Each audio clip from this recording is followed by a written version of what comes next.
But let's start, shall we, with Chelsea. Their poor form continued last night after drawing 1-1 with Brighton. It's 15 points from their last 11 games, with Thomas Tuchel blaming physical and mental fatigue for their drop in form. We're tired, we're mentally tired and physically tired, and you can see it in our performance. We need to recharge the batteries, and we need to deconnect. This is my feeling. That's why I give the players 2 days off, and then we will prepare 2 days. We will use Friday, Saturday to prepare Sunday. So Tuchel blamed Chelsea's schedule for his team's physical and mental fatigue. And he may have a point, you know. They've played 6 games in 16 days, their last 3 matches being away from home. Manchester City, for example, have only played 3 games since the start of the year. Well, Chelsea are now 12 points behind leaders City, having played a game more. That's despite being top at the beginning of last month. So why have they fallen away? I answered this question 100 times. If you look at our situation of long-term injuries, of key players injured and of COVID, and you look at our schedule, you will have the answer. Well, Romelu Lukaku once again failed to score for Chelsea last night. The striker only has 5 Premier League goals this season, with just 2 in his last 12 league games. Today, not about Romelu. It's too much questions about Romelu, and there's too much answers about Romelu. Romelu is by far not the problem. He's part of the solution, believe me. So there we go. Let's get into Chelsea and what's going on for them. Morning, Siobhan. Morning, Steve. Siobhan, let's come to you. First of all, Thomas Tuchel says his team are tired, mentally, physically. 1 win in 7 Premier League games, 7 games in 21 days. How punishing is that schedule? It is tough, and yes, there's no getting away from the fact that they've probably played a larger number of games than others around them. But I think a lot of that is momentum. If they'd have managed to get those first couple of games being wins, as opposed to dropping points and getting the draws, that lets you take into that run of games. You can make more changes because you've got the wins, you've got the points in the bank, you're winning games, so you think, I can rotate my squad a little bit more. But he struggled to be able to do that because he hasn't been picking up the points. He's been trying to stick with the same strongest team. Yes, he's had injuries. Yes, there's been COVID. But other teams have had the same problem. You look at the bench that he had yesterday, the players that he could bring on, the players that still stayed on the bench. There's still a strong squad. There's still a lot. It's still a lot better and a lot stronger than other teams within the Premier League. But I can understand his frustration, especially when Manchester City are absolutely running away from it with seemingly not a care in the world. Yeah, I think it's parity as well, Steve, is it? Because, yes, OK, they've got the squad, but actually they've had to play them running on empty. If you think about the injuries they've picked up, let's talk about Reece James, Trevor Chalobah, played when they perhaps shouldn't, picked up hamstring injuries. Christensen then got a back injury, most probably playing when he shouldn't have played. So it is compounding the issue. And is there parity here? Because for one game, the Wolves game, Chelsea had 7 COVID cases, couldn't get the game called off. Other teams, for whatever other reasons, have had their games called off. Chelsea and Manchester City, the only 2 teams in the Premier League who haven't missed a game because of COVID cases. And they're coming up against teams who have had time to rest up and to prepare. Which, does that lead to a lack of parity? Yeah, you sound like a real Chelsea supporter there, Rob. I'm just giving the other side of the argument. With all their excuses. And they're not excuses, they're reasons. But they're uncontrollables. And Tuchel can't control injuries, COVIDs, what other teams are doing. He can only focus on what he's doing. It starts at the top. I saw him a few weeks ago, and he was a lot more agitated, angry. I think it was the Man City game.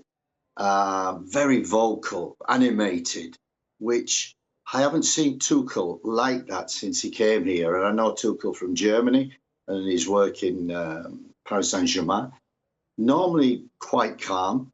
Yes, demonstrative at times, but it looks like he's gone over, and he's talking about tiredness and lack of focus, concentration. There's no joy. And I know they're not getting results, and results bring joy. But where they had joy before, over the last 7 games, they haven't. They've fallen out. And Tuchel, it starts at the top. And he looks tired, agitated, not calm. The players are for sure there is no joy. And I think the goal epitomises it. They never concede a goal from set plays with the height that they've got, but they are conceding. That's focus, that's concentration. It was such a surprise. Ziyech scores and the celebration was muted. There was no joy there. There was no smiles. Half time with Lukaku.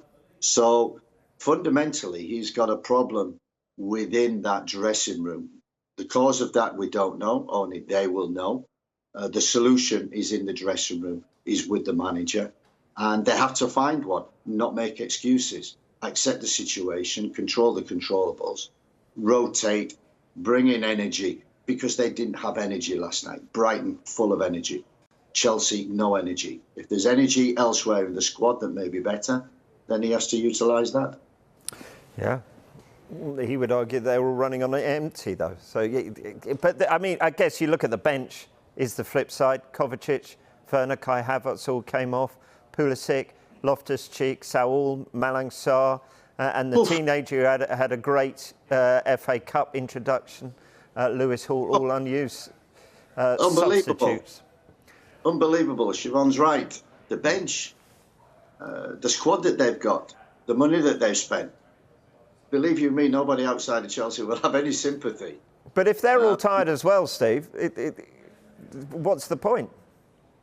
Yeah, but there shouldn't be. Then you have to do a training programme. It's the English season. Everybody knows this. Everybody comes to this stage. And it's always November, December are the key months. You know, when I worked with the gaffer, he always said November, December. Just get through them games, pick up points no matter how we do it, rotate the squad, make sure January the 1st or come January after the FA Cup we're still in contention. And Chelsea haven't done that. They've fallen away.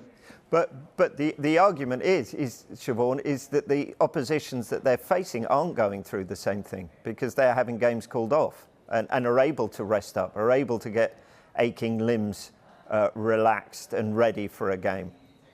Yeah, I get that completely, and I have some sympathy, but at the same time, I agree with Steve. You've got the size of the squad that Chelsea has got.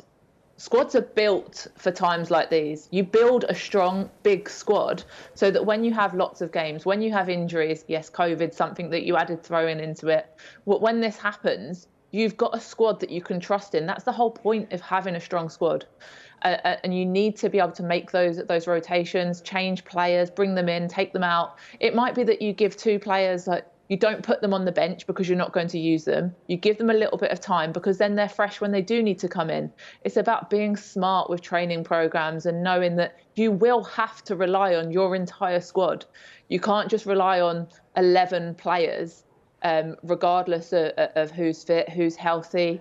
And relying on such a small number will let you come unstuck. And we've seen that. I know I mentioned Manchester City and how well they're doing before, but they haven't relied on a certain number of players. They've relied on everybody, and that they've had different players that have come in at different times, different players have shone, and players have been rested, and players have been able to change and switch up a little bit more than Chelsea have done. And it's easier when you're winning, yes, but could taking a couple of defeats have been better for Chelsea by rotating players, potentially taking a risk and then winning the rest of the games, as opposed to continually just kind of plodding on with a few draws? Yeah, and thrown into the middle of all of this, Steve, you've had the Lukaku interview as well to deal with, and that conversation between Ziyech and Lukaku at half-time. As a manager, is that something you'd actually embrace your players doing? Absolutely. Oh, without a shadow of a doubt. They had to solve the situations on the field. And I watched Lukaku closely against Man City a couple of weeks ago. And even last night, to a certain degree and extent, Lukaku needs service. He's strong, he's quick, he's good in the air. He needs crosses. He makes runs behind. He needs balls behind defenders. And I watched against Man City, the amount of times that Pulisic came inside, Ziyech came inside. Lukaku makes a run, bolt safe option, side or back, not taking the risk.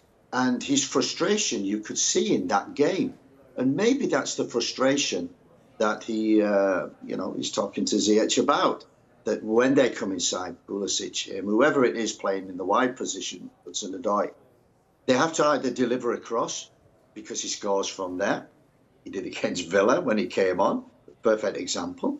Or you put the ball behind defenders because he makes good runs, he's strong and he's quick. He needs service. At the present moment, whether it starts with that's a catalyst. It starts at the top, but also with your big players, also with what went on with Lukaku. He's got to get the service. And maybe he's saying, and he's frustrated, and he's saying, I'm not getting the correct service. See, that's when you come inside on your left. I'm making that run. Play me.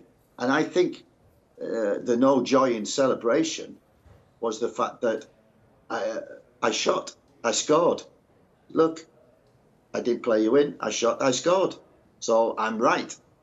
I'm not saying that's the situation, but you can read into to a player's mind and see it. The body language between the two, but also the body language of the team is not. There's a disconnect. And Tuchel, he has to solve that situation. He's got a big squad, many players. He has to solve it. Mm. Just finally on Chelsea, the fact that they've had to play through while others have rested is reflected in the table, Siobhan. Arsenal have 3 games in hand on them. Tottenham 5. So that shows, and that's just since the middle of December these games have accumulated. It'll be 4 by the time they play Tottenham at Stamford Bridge on Sunday. But the fact that the chasing pack have got these games in hand, are they starting to look over their shoulder now rather than looking upwards at trying to catch the likes of Liverpool and not really, but Manchester City as well? Is this turning into a real battle for them to survive in the top 4 now? I think so at the moment. I think when you get asked, would you rather have played the games or would you rather have the games in hand? If you get the points on the board and you've won those matches, yes, 100%. You say, I'd rather get the points on the board. You know where you are. Other people have got to chase you. But the fact that they haven't managed to get those points on the board, that gives so much more hope, so much more promise to teams like Tottenham, teams like Arsenal that are looking up now thinking, they're faltering here. They haven't necessarily got the mentality that they had last season. They haven't got that clean sheet mentality that starts them off with how they win their matches, because they don't score lots and lots of goals. They keep clean sheets, they score 1 or 2 goals. But they're not doing that this season. So it gives hope to the teams below them, gives a little bit of positivity to them. And yes, it's going to be difficult for the other teams when they've got to fit in all these matches. It's not going to be easy for them either, but it is a lot more difficult for them now to think, yes, we're comfortably in this top 4 position. It's going to be a very interesting few months coming up.